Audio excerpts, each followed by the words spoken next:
tayong ari-arian, wala man tayong kayamanan sa mundong ito, subalit mayroon tayong kayamanan na inihahanda ang Panginoon sa atin doon sa langit.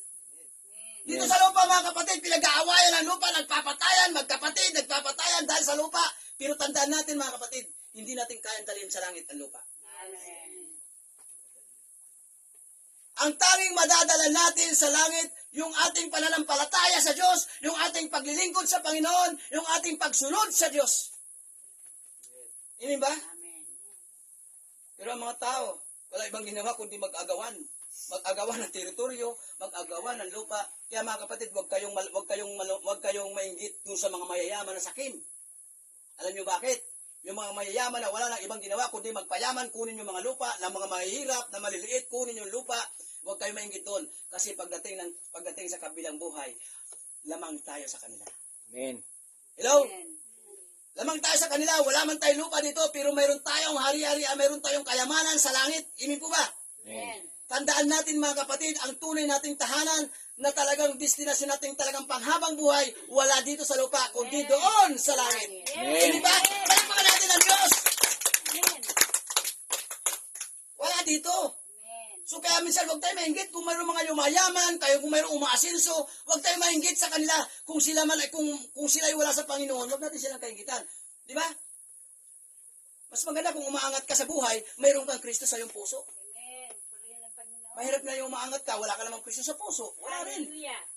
Kawawa ka lang. Amen. Di ba? Amen. Imin ba tayo ron? Amen. Amen.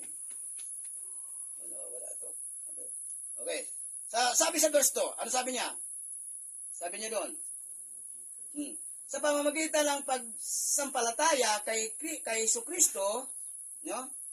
Tinamasa natin ang kagandahang loob ng Diyos at tayo'y nagagalak dahil sa pag-asang tayo'y makakabilang sa kanyang kaluwalhatian. Amen. Di ba? Salamat sa Diyos. Dahil tayo na nanampalataya sa Panginoon ay mapapabilang tayo doon sa kaluwalhatian ng ating Yes. Panginoon. Amen. Di ba? Na kung paano si Kristo nang siya umakyat sa langit, andun na sa piling ng kanyang Ama, na siya ngayon ay nasa kanang kamay ng Diyos at siya ngayon ay, di ba? Tapos na. Kumbaga andun na siya, nasa piling na ng Panginoon. So ganun din tayo. Maggalak tayo sapagkat tayo mapapabilang sa kanyang kaluwalhatian.